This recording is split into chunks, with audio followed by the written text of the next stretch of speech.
Okay, I gotta go in like 2 minutes, so I'm gonna show you how to make flock very, very quick. This is sawdust. I got it for free from the hardware shop. We fill half a cup, then we grab house paint and we just dump some in there. This is the secret. If you're gonna be doing this all day, you want a good stir stick. Now mix.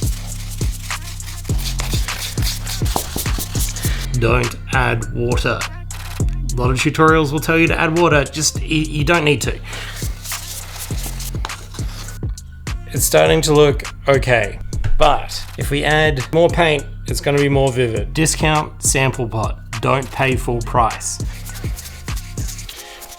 See, the thing with using house paint, it's really good because it's replicatable. When you use poster paints and stuff like that, it gets kind of expensive and it's hard to match the paint when you run out, which I've run out. That's why I'm doing this now. That's a more vivid color. When we don't add water, it makes it much harder to mix. You really gotta put some muscle in, but it will dry so quick. Aluminium foil, dump it out. It looks pretty good.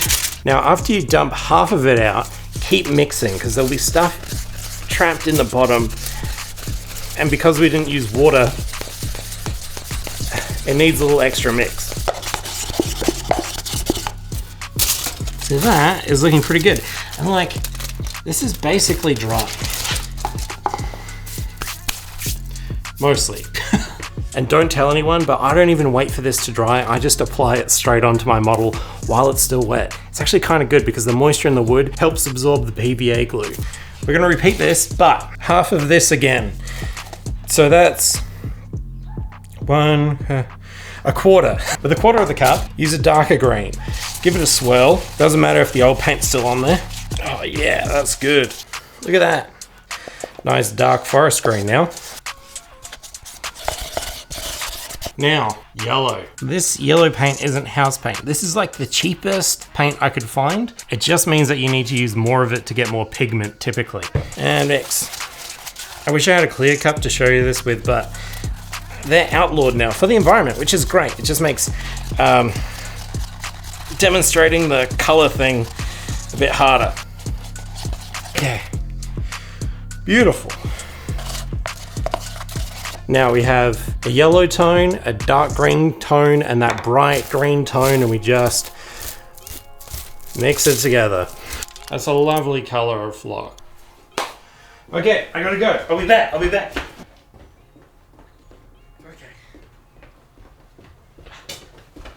Alright.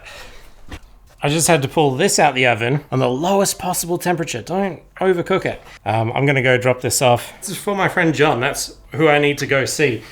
But before I do that,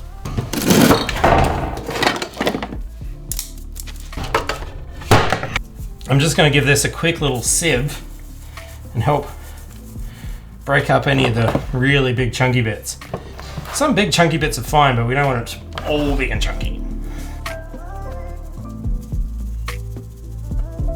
Just like that, we have some very lovely, very vibrant, very fine flock. Okay, now I really gotta go. Actually, I'm not gonna give John my nice Tupperware container. He can have a sushi box. And a rubber band. Look at that. Like the bought stuff. Alright. Alright. See you in a sec.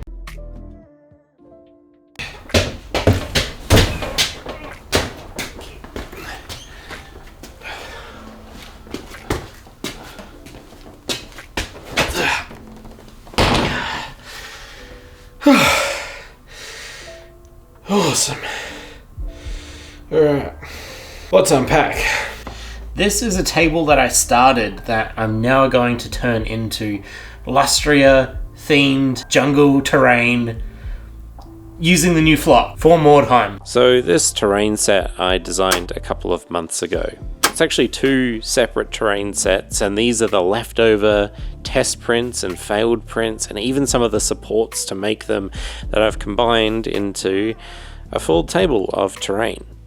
A lot of people ask me, why don't you just buy flock? And I definitely have, but when making your own, it's basically instant as 2-minute noodles claim to be instant. Why not just do it? Before I go to bed and let this all dry, I want to add flowers. A bit of color I think will really help tie the base in with the bright painted tops. You want to use some sort of dry herb. Get a bright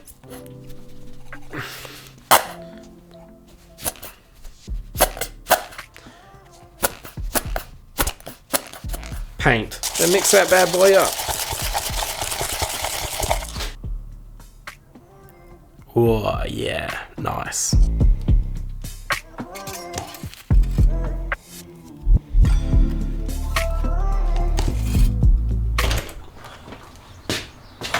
Good morning.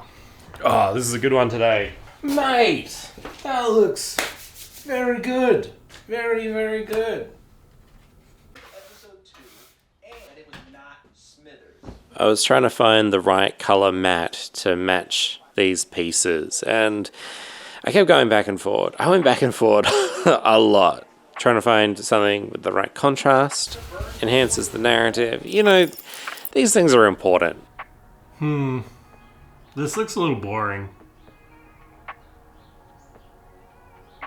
For sure. Okay, so here's where I'm at. I'm unhappy with how the terrain looks on the mat. If I had more cash flow right now, I'd make a beautiful 4-foot framed board like I have with my other tables, but I just don't. So I'm gonna be making some nice flocked chunks instead. I am really inspired doing stuff like this by my friend Curtis from Ramshackle Games. He has this like get on with it attitude, and watching him work is very, very inspiring. The way he transforms junk into something great. You never see him think about it, he just does it. And that's what I'm trying to channel right now. Just get on with it. It doesn't have to be perfect. Get it done so we can play some games. How's this? Bit of homemade flock. We have a table. I mean, we still need to add bridges and ferns and vegetation, but just a couple of minutes, we made our own flock.